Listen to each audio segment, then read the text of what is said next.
la toute fin de la fouille puisqu'on finit à la fin de cette semaine. La fouille a débuté avec un certain nombre d'hypothèses et de questionnements, et donc là c'est un petit peu le premier bilan avant de continuer les études en laboratoire. Et donc finalement on avait commencé cette fouille en juin avec comme hypothèse de rechercher une possible crypte dans le chevet de l'église du XIe siècle, comme questionnement également de rechercher les traces de la possible première église du IXe siècle et de possibles autres bâtis du Haut Moyen-Âge, et également de trouver des vestiges de l'occupation funéraire sur l'ensemble du terrain. Donc après 4 mois de fouille, on peut d'ores et déjà présenter certains des résultats, même si évidemment les résultats vont s'affiner en laboratoire avec tous les mois d'études qui vont se poursuivre par là-bas. Mais on peut déjà dire donc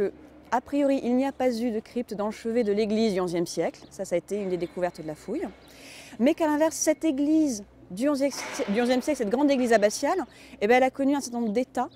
et notamment au niveau des maçonneries, on est en train de découvrir que voilà, elle s'est faite avec un certain nombre de repentirs, d'évolutions, de reprises du bâti qui sont extrêmement intéressantes et qu'on est en train de percevoir mais qui s'affineront encore au cours du temps. Concernant donc l'église du IXe siècle, dont on avait repéré un des murs l'année dernière lors d'un sondage, on a repéré dans cette zone tout un ensemble d'enchevêtrements d'autres murs, dont une pièce en abside à 5 pans, qui pourrait avoir fonctionné avec ce mur-là, qui pourrait être venu après le premier mur que l'on avait repéré l'année dernière, et donc qui pourrait nous donner un plan assez complexe d'un édifice qui se situe là entre le 8e et le 11e siècle. Pour l'instant, on ne peut pas vraiment donner plus de précision, mais est-ce que ça correspond, est-ce que tout cet ensemble correspond à un moment donné à la première église abbatiale? Comment est-ce que ça fonctionne? Pour l'instant, on ne le sait pas, mais en tout cas, on a là vraiment des découvertes majeures pour ce qui est du bâti du Haut Moyen-Âge sur ce site.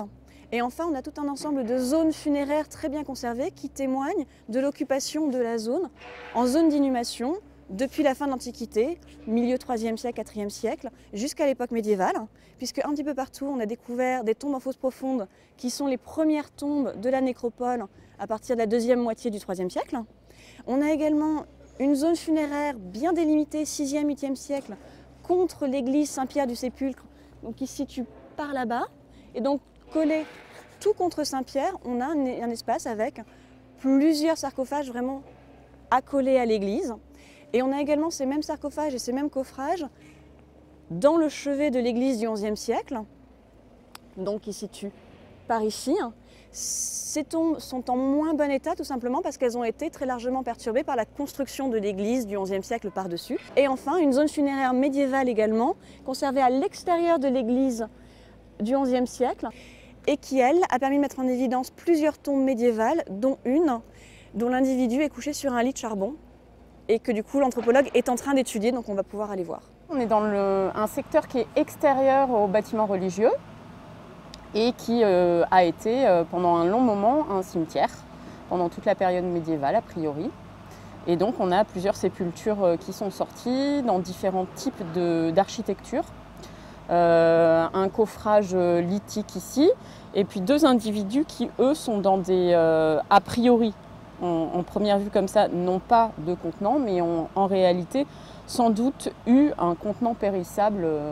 soit un coffrage bois, soit un cercueil. Les 2 squelettes qui restent devant nous sont des squelettes d'adultes. Celui-ci est complet, c'est également un adulte, a priori de sexe masculin, et il repose sur un lit de charbon. Ce qui est très intéressant, c'est une pratique qui est connue dans le Limousin entre au moins le 9e, le 11e, voire jusqu'au 15e, et qui est pratiquée pour des adultes. On suppose que c'est une pratique privilégiée, mais pour l'instant on ne sait pas exactement à quoi elle correspond, donc c'est quelque chose sur lequel on va continuer d'enquêter en post-fouille, notamment par des recherches plutôt sur des textes.